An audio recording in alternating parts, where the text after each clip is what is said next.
আমার ইচ্ছা আছে আমার মায়ের চরিত্রে অভিনয় করার। আর আমার মাকে আমার মতো কয়জন চিনে, আমার মনে হয়েছে এটাই আমার পৃথিবী। আমি অ্যাক্টরদের মেয়ে। অবশ্যই সার্কামস্ট্যান্সিয়াল কিছু ব্যাপার ছিল, বাট এখন আমি রেডি। I welcome challenges. অভিনয় আসার ইচ্ছা নাই।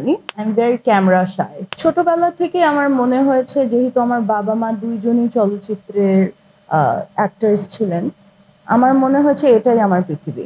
কারণ এর বাইরে আসলে তো ওরকম এক্সপোজার ছিল না। ছোটবেলা থেকেই জানি যে আমি অ্যাক্টরদের মেয়ে, আর আমার লাইফে সবকিছুই ওই পৃথিবীটার মধ্যেই আমি বড় হয়েছি। সো সেটাই যে আমি করতে চাবো, এটা আমার কাছে আসলে স্বাভাবিক মনে হয়। বরং এটা মনে হয় যে অনেক দেরি করে আমি আসছি। মাঝখানে অনেক লম্বা একটা গ্যাপ পড়ে গেছে, যে সময়টা আসলে আমি এই এটা নিয়ে কাজটা করিনি। অবশ্যই সার্কামস্ট্যান্সিয়াল কিছু ব্যাপার ছিল, বাট এখন আমি ready. I feel like this is what I was always meant to do. অনেক challenging, but I like challenges. আর যতবার আমার অবভিয়াসলি প্রথম দিকে অনেক রকমের চ্যালেঞ্জেসই আসছে, আর প্রত্যেকবারই ওই চ্যালেঞ্জটাকে কোনো না কোনোভাবে আমার প্রবলেম সলভ করতে হচ্ছে, ট্যাকল দিতে হচ্ছে। এবং ট্যাকলটা দেওয়ার পর নিজের কাছে যে স্যাটিসফ্যাকশনটা পাওয়া যায়, সেটাতে আমি মনে করি আমার কাজের প্রতি কনফিডেন্সটা বাড়ছে। So I welcome challenges. And অভিনয় আসার ইচ্ছা নাই। অভিনয় নিয়ে কখনো ভাবিনি। এখন রাইট নাও আমি ডিরেকশনই দিতে চাচ্ছি, রাইটিং করতে চাচ্ছি, এতটুকুই। শুধু তো আমি না, আমি অনেক ট্যালেন্টেড ফিল্ম মেকার্স চিনি। আমার ফ্রেন্ড সার্কেলের মধ্যেই অনেক আছে। আর এখন তো ব্যাপারটা খুব গ্লোবাল হয়ে গেছে। এখন আমাদের অডিয়েন্সও ইন্টারন্যাশনাল কাজ দেখে, সো তাদের চেঞ্জও খুব ইভলভড হয়েছে। আর আমাদের ফিল্ম মেকার্স যারা এখন আমাদের দেশে আরও আসবে, তারাও একটা ইন্টারন্যাশনাল এক্সপোজার পেয়ে অনেকে বিদেশে পড়াশোনা করে আসছে। So I am very hopeful about the future of Bangla cinema.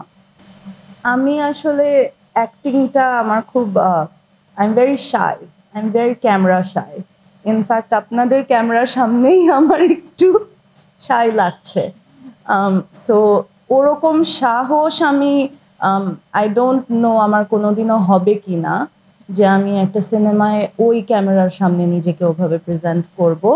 But of course ultimately আমার এটা আমি আরেকটা ইন্টারভিউতেও বলেছি, আমার মাকে নিয়ে যদি কোনোদিন সিনেমা হয় এবং আমার মায়ের চরিত্র যদি আমার এইজের কাছাকাছি ওই জায়গাটা আমরা পোর্ট্রে করি, আমার ইচ্ছা আছে আমার মায়ের চরিত্রে অভিনয় করার।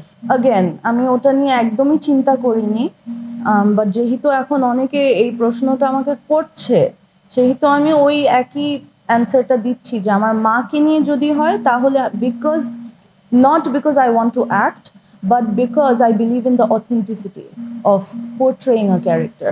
আর আমার মাকে আমার মতো কয়জন চিনে সেটা আমি জানি না। সো যেহেতু আমার মাকে আমি সবচেয়ে কাছের থেকে দেখেছি এবং আমি সবচেয়ে কাছের থেকে চিনি, সেহেতু আমি মনে করি যদি আমার মায়ের ক্যারেক্টার হয় তাহলে আমার থেকে বেটার ক্যান্ডিডেট আমি চিন্তা করে বের করতে পারছি না। বাট ইন টার্মস অফ অ্যাক্টিংটা আসলে এত ইজি না, নিজেকে অনেক গ্রুম করতে হয়। সো ওই গ্রুমিংটা নিজেকে যদি আমি কোনোদিন দিতে পারি, যদি মনে হয় যে I am capable to act, তাহলে মেবি আইল think about it, but right now I don't think about acting at all.